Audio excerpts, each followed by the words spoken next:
สวัสดีครับนักศึกษาเราจะมาต่อในนโยบายถัดไปของรัฐนะครับคือนโยบายราคาขั้นต่ำครับ price floor ถูกไหมอันนี้เป็นนโยบายที่ใช้เยอะมากครับตั้งแต่การนโยบายดังๆอย่างจำนำข้าวครับหรือนโยบายที่เกี่ยวกับพวกเราทุกคนอย่างค่าแรงขั้นต่ำอันนี้ก็เจอกันเยอะมากนะครับเรามาดูกันนะฮะ price floor นี่ก็มี2กรณีเหมือนกันนะครับกรณีแรกก็คือเป็นกรณีที่เราเรียกว่า not binding คือกรณีที่ไม่มีผลยกตัวอย่างเช่นสมมุติว่าค่าแรงกันตอนนี้วันหนึ่งก็อยู่ที่300 บาทถูกไหมสมมติ300 บาทถ้ารัฐมาประกาศว่าโอเคขอให้ค่าแรงเนี่ยนะไม่ต่ำกว่าวันละ50 บาทคำถามคือมีผลอะไรไหมวันนี้ปัจจุบันนี้ถ้าเกิดบอกว่าจ้างให้ทำงานทั้งวัน8 ชั่วโมง50 บาทจะมีคนทำไหมไม่มีครับดังนั้นราคาตลาดนี่มันอยู่สูงกว่าอยู่ไหมราคาตลาดนี่มันอยู่สูงกว่าราคาขั้นต่ำอยู่แล้วถูกไหมดังนั้นรัฐไปบอกว่าราคาห้ามต่ำกว่า50 บาทก็มันก็ไม่ต่ำกว่าอยู่แล้วเพราะเขาทำงานกันวันหนึ่งก็ต้องขอค่าแรงมากกว่า50 บาทแน่นอนถูกไหมดังนั้นไอ้ที่เขากำหนดมาว่าห้ามต่ำกว่า50 บาทก็เลยไม่มีผลอะไรไอ้แบบนี้เราเรียกว่า not binding case ไม่มีผลนะครับไม่น่าสนใจที่น่าสนใจคือเคสแบบนี้ครับเคสที่เราเรียกว่า binding case binding case ก็คือว่า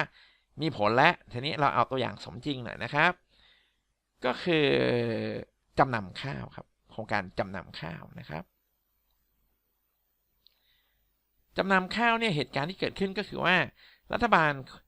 ชุดก่อนใช่ไหมครับก็อยากจะช่วยเหลือชาวนาก็เลยบอกว่าราคาข้าวเนี่ยตกต่ำไปอยากจะให้ราคาสูงกว่านั้นคือเอาคร่าวๆเอาเลขตกลงด้วยนะครับราคาข้าวในท้องตลาดตอนนั้นเนี่ยมันอยู่ที่ประมาณตันละ 10,000 บาทนะครับอันนี้ก็เป็นข้าวเปลือกนะครับเขาก็ซื้อขายกันต้องเอาไปสีดังนั้นเขาก็ขายกันเป็นตันไม่ใช่เป็นกิโลนะครับถ้าเป็นข้าวปลีกเนี่ยข้าวขาวสีแล้วใส่ถุงมาขายพวกเราเขาก็เป็นกิโลใช่ไหมแต่ถ้าเป็นข้าวเปลือกเขาขายกันในตลาดข้าวเนี่ยหรือส่งออกเนี่ยเขาขายเป็นตันตอนนั้นก็ประมาณเลขตัวกลมก็ประมาณตันละ 10,000 บาทนะครับแล้วก็ง่ายๆอาจจะต่ำกว่านี้หน่อยแล้วก็เอาคร่าวๆก็ประมาณ 10,000 บาททีนี้รัฐบาลชุดนั้นก็บอกว่าโอเคอยากจะให้ชาวนาเนี่ยได้รับราคาข้าวที่สูงกว่านี้ถูกไหมก็เลยไปทำโครงการจำนำข้าวว่าขอให้ราคาข้าวสูงกว่านี้เถอะตันละ 10,000นี่ไม่พอนะขอตันละ 15,000 ครับถูกไหมกำหนดว่าราคาข้าวห้ามต่ำกว่าตันละ 15,000ทีนี้เมื่อราคาที่กำหนดไว้มันสูงกว่าราคาตลาดถูกไหมจะเกิดอะไรขึ้นครับราคาสูงขึ้นดีมานด์ก็ย่อมลดลงถูกไหมขณะที่เมื่อราคาสูงขึ้นซัพพลายก็ย่อมเพิ่มขึ้นครับทีนี้มาดูส่วนนี้ก่อนนักศึกษาก็อาจสงสัยว่าอ้าวก็ข้าวเป็นอาหารนี่เป็นสินค้าจำเป็นถูกไหมครับดังนั้นความยืดหยุ่นน่าจะต่ำต่อให้ราคาสูงขึ้นเนี่ยดีมานด์ก็ไม่น่าจะลดลงถูกไหมก็ถูกครับสำหรับการบริโภคข้าวภายในประเทศต่อให้ราคาข้าวสูงขึ้นไปเราก็ยังกินข้าวอยู่แล้วครับเราก็ไม่ค่อยรู้สึกเท่าไหร่ใช่ไหมผลกระทบนี่ค่อนข้างน้อยนะครับแต่อย่าลืมว่าข้าวในบ้านเราเนี่ยมันไม่ได้เอาไว้ใช้สำหรับบริโภคในประเทศอย่างเดียวเท่านั้นมันยังมีการส่งออกด้วยนะครับทีนี้ต่างชาติเนี่ยเขากินข้าวก็จริงแต่เขาไม่จำเป็นต้องกินข้าวไทยครับดังนั้นเหตุการณ์ที่เกิดขึ้นก็คือว่าเมื่อราคาถูกยกสูงมาที่ตันละ 15,000 ใช่ไหมดีมานด์ที่มันลดลงเนี่ยส่วนใหญ่มันลดมาจากต่างประเทศครับคือต่างประเทศเขาไม่สั่งข้าวไทยอีกแล้วการส่งออกข้าวไทยก็ลดลงครับเมื่อก่อนมีนโยบายเนี่ยการส่งออกข้าวไทยเป็นที่1ของโลกนะครับแต่พอมีนโยบายนี้ก็ตกมาเป็นอันดับ3เลยก็ด้วยเหตุว่าราคามันแพงนั่นเองเขาก็ไม่ต้องสั่งข้าวไทยดีมานด์ก็ลดลงนั่นเองครับส่วนซัพพลายถามว่าเพิ่มไหมคือข้าวเนี่ยมันไม่ต้องใช้เวลาในการปลูกมากถูกไหมก็ประมาณสัก3 ถึง 4 เดือนครับถ้าอยู่ในเขตชลประทานดีๆดีที่สุดนี่คือปลูกได้ทั้งปีก็ปลูกได้3 รอบต่อปีถ้าชลประทานมีน้ำแต่ว่าไม่ถึงกับทั้งปีก็2 รอบจะมีแต่ว่าที่แบบว่าแย่ที่สุดก็คือว่าไม่อยู่ในเขตชลประทานน้ำท่าไม่ดีถ้างั้นก็ปีหนึ่งอาจจะปลูกข้าวนาปีได้แค่รอบเดียวใช่ไหมคือในช่วงหน้าฝนนะครับทีนี้ซัพพลายเนี่ยก็คือว่าพอราคาสูงขึ้นเกษตรกรก็แห่ปลูกข้าวเพราะมันใช้เวลาไม่นานก็ปลูกเร็วไม่เหมือนยางพาราผลผลิตมันเพิ่มได้เร็วครับนอกจากนั้นมันยังมีการเปลี่ยนพันธุ์ข้าวอีกคือถ้าเป็นข้าวหอมมะลิข้าวพันธุ์ดีๆ มันต้องใช้เวลานานครับประมาณสัก4 เดือนครับแต่พอว่าเห็นราคาข้าวสูงขึ้นนะฮะชาวนาก็เลยเปลี่ยนมาปลูกข้าวซึ่งคุณภาพอาจจะลดลงฮะแต่ว่าให้ผลผลิตเร็วขึ้นเขาเรียกว่าข้าวพันธุ์เบาครับก็คือว่า3 เดือนเนี่ยให้ผลผลิตแล้วฮะก็จะได้ปลูกได้หลายครั้งมากขึ้นจำนวนได้มากขึ้นฮะเพื่อเอามาขายในราคาตันละประมาณ 15,000 นะครับนะฮะเพื่อได้ราคาดีขึ้นซัพพลายก็เลยเพิ่มครับทีนี้ผลที่ตามมาก็คือเมื่อดีมานด์ลดซัพพลายเพิ่มมีของออกมาเยอะไปหมดเลยก็จะเกิดอะไรฮะเกิดส่วนเกินนั่นเองครับที่เราเรียกว่า surplus ประเด็นถัดไปนี่คือว่า surplus นี่ไปอยู่ไหนล่ะทิ้งไว้ได้ไหมคำตอบคือทิ้งไว้ไม่ได้ครับเพราะถ้าทิ้งไว้ราคาข้าวก็ต้องตกต่ำกลับมาอีกครั้งถูกไหมเพราะของมันเหลือราคาก็ต้องลดลงใช่ไหมคนก็แย่งกันขายราคาก็ต้องลดดังนั้นไอ้ส่วน surplus นี่ก็คือ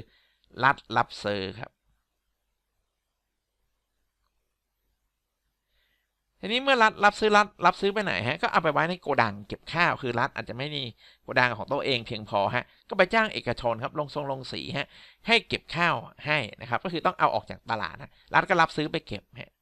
ถูกไหมฮะดังนั้นราคาก็เลยถูกดันไปที่ตันละ 15,000 ได้ครับประเด็นถัดไปคือโอ้รัฐรับซื้ออย่างนี้มีภาระต่องบประมาณไหมมีแน่นอนครับมีแน่นอนครับก็แสนล้านอัพนะครับนะฮะมหาศาลฮะ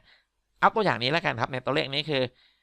ซัพพลายมี120 ตันใช่ไหมฮะดีมานด์มีแค่80 ตันดังนั้น40 ตันตรงนี้คืออะไรฮะก็คือที่รัฐต้องรับซื้อฮะเป็นเซอร์พลัสถูกไหมฮะ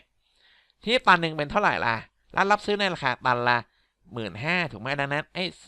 40 คูณ 15,000 ก็เป็นฐานคูณสูงถูกไหมฮะก็เป็นพื้นที่สี่เหลี่ยมแท่งนี้นั่นเองฮะพื้นที่นี้ก็คืออะไรฮะก็คืองบประมาณที่รัฐต้องใช้ครับถูกไหมฮะงบประมาณที่รัฐต้องใช้ถูกไหมฮะดังนั้นการทำนโยบายอย่างจำนำข้าวเนี่ยใช้งบประมาณจำนวนมหาศาลครับเป็นแสนล้านนะฮะอันนี้เฉพาะค่าที่ซื้อมาเก็บนะครับยังไม่นับค่า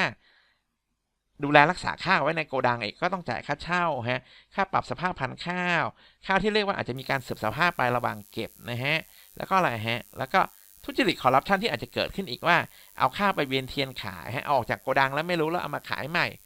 108สารพัดนะฮะที่จะตามมาฮะค่าใช้จ่ายมันสูงยิ่งกว่านี้อีกถูกไหมครับอันนี้เอาคร่าวๆก่อนนี่คืองบประมาณที่ต้องใช้ในการจำนำข้าวถูกไหมฮะนอกจากนั้นมีอะไรเกิดขึ้นมาครับก็จริงอยู่ฮะไอ้ที่เราเสียไปทั้งหมดคือไอ้หมื่นในตัวอย่างนี้คือ15,000คูณกับเท่าไหร่ฮะคูณกับ40 ล้านตันเนี่ยฮะมันไม่เป็นงบประมาณที่ใช้แต่มันไม่ใช่ขาดทุนทั้งหมดนะฮะเพราะว่าการจำนำข้าวเนี่ยรัฐก็ซื้อข้าวมาเก็บไว้ดังนั้นรัฐมีข้าวฮะข้าวก็มีค่าสามารถเอาไปขายได้ครับ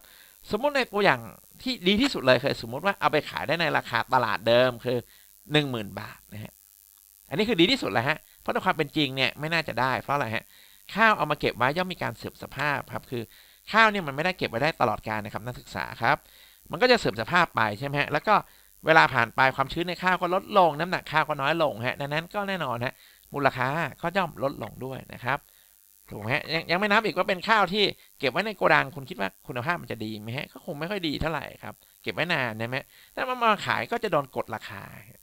ถูกไหมตอนนี้เราดูแอสซูมว่าเคสดีที่สุดเลยคือขายได้ในราคาเท่าเดิมราคาตลาดเดิมคือ 10,000 เนี่ยก็แสดงว่าไอ้ช่องข้างล่างตรงนี้เป็นไงฮะรัฐสามารถเอาข้าวที่เก็บไว้ไปขายที่หลังได้ฮะก็ได้เงินคืนมาก็ไม่ได้ขาดทุนอะไรแต่จริงๆอาจจะขาดนะเพราะมีอะไรฮะมีค่าดูแลรักษาข้าวค่าโกดังค่าประกันการทุจริตคอร์รัปชันและค่าข้าวเสื่อมสภาพยังไม่นับอีกตอนขายข้าวเนี่ยน่าจะได้ขายได้ต่ำกว่า 10,000 เนี่ยอันนี้ก็คือน่าจะเสียหายเยอะกว่านี้อีกนะฮะแต่ว่านี้แอสซูมว่าถ้าขายได้ราคานี้ข้าวไม่มีการเสื่อมสภาพตรงนี้เราได้คืนนะฮะแต่ส่วนไหนที่เราต้องขาดทุนชัวร์เลยไม่ได้คืนคืออะไรฮะเราซื้อมาตันละ15,000เอามาขายได้ตันละ10,000ดังนั้นซื้อมา40 ล้านตันฮะดังนั้นส่วนข้างบนนี่ฮะพื้นที่ข้างบนนี้ก็คือ 5,000 ฮะถูกไหมคูณกับ40 ล้านตันถูกไหมพื้นที่ข้างบนนี้คืออะไรฮะอันนี้คือที่ขาดทุนอย่างต่ำเลยฮะแน่นอนเลยครับว่าต้องขาดทุนถูกไหมดังนั้นการทำโครงการจำนำข้าวก็เลยก่อให้เกิดภาระงบประมาณจำนวนมหาศาลครับแล้วก็ยังไม่นับมีการทุจริตคอร์รัปชันมากมายฮะก็ด้วยเหตุนี้นะครับทีนี้ปัญหาสำคัญก็คือว่าแล้วตกลงต่อให้รัฐยอมขาดทุนแบบนี้เสียงงบประมาณเยอะขนาดนี้ช่วยชาวนาไหมคำตอบครับคุณคิดว่าช่วยไหมครับช่วยแน่นอนครับเพราะว่าราคาข้าวสูงขึ้นฮะชาวนาก็จะได้ประโยชน์ แต่ปัญหาคือว่าทำไมเราต้องช่วยชาวนาล่ะปกติเราเข้าใจว่าชาวนายากจนเดือดร้อนใช่ไหมครับเราเลยควรจะไปช่วยเขาใช้เงินภาษีคนทั้งประเทศไปช่วยแต่เราต้องแบ่งนะฮะชาวนาบางส่วนสมควรได้รับความช่วยเหลือครับเป็นกระดูกสันหลังของชาติครับเป็นพี่น้องเกษตรกรร่วมชาตินะฮะเขามีฐานะไม่ค่อยดีเท่าไหร่มีภาระหนี้สินมากมายฮะเราก็ควรช่วยเหลือเขาถูกต้องแล้วครับดังนั้นชาวนารายย่อยฮะเกษตรกรรายย่อยอย่างเงี้ยควรช่วยเหลือครับแน่นอนครับใช้ภาษีไปก็คุ้มขาดทุนไปบ้างก็คุ้มครับดังนั้นส่วนนี้ถูกต้องที่คุ้มครับเพียงแต่ว่าอย่าลืมนะฮะว่าโครงการจำนำข้าวเนี่ยคนที่ได้ประโยชน์คือเอามาขายข้าวในราคาแพงก็ต้องมีข้าวถูกไหมดังนั้นคุณว่าชาวนารายย่อยจะได้เยอะไหมฮะก็ไม่ค่อยเยอะครับเพราะเขามีข้าวจำนวนน้อยใช่ไหมคนที่มีข้าวเยอะคือใครครับคือชาวนารายใหญ่ครับถูกไหมชาวนาพวกนี้เป็นที่มีที่ของตัวเองฮะทำเป็นอุตสาหกรรมฮะถ้าทำนาเขาอาจจะไม่ได้ทำเองและมีการจ้างคนอื่นมาทำถูกไหมอาจจะเป็นนายทุนด้วยซ้ำไปฮะแถมเป็นไงฮะชาวนาพวกนี้มีที่ใหญ่อยู่แถมอยู่ในที่ชลประทานอีกก็ผลิตข้าวได้เยอะแยะไปหมดฮะเอามาขายให้รัฐในราคาดีอีกคือปัญหาคือว่าแล้วทำไมจะต้องเอาภาษีของคนทั้งประเทศครับไปช่วยเหลือชาวนาซึ่งมีฐานะดีอยู่แล้วครับเป็นชาวนารายใหญ่ร่ำรวยอยู่แล้วครับชาวนาพวกนี้เขาก็มีฐานะดีอยู่แล้วครับนะฮะเขาดูแลตัวเองได้ครับก็คือมันไม่มีความจำเป็นที่ต้องใช้ภาษีของเงินทั้งประเทศคนทั้งประเทศครับมาช่วยเหลือเขาฮะดังนั้นโครงการจำนำข้าวมันก็เลยมีข้อเสียตรงนี้ครับ2ข้อสำคัญคือค่าใช้จ่ายสูงมากมีการขาดทุนบานเบอะนะครับและ2ก็คือว่าช่วยชาวนาก็จริงฮะแต่ว่าช่วยเฉพาะชาวนารายใหญ่เป็นหลักฮะรายย่อยเนี่ยได้แต่ว่าได้น้อยเพราะว่าเขามีค่าเอามาขายได้น้อยมันก็เลยเป็นการอาจจะไม่ยุติธรรมสำหรับการใช้เงินของผู้เสียภาษีทั้งประเทศเพื่อให้ชาวนารายใหญ่ได้ประโยชน์ครับเราจบแค่นี้ก่อนนะครับ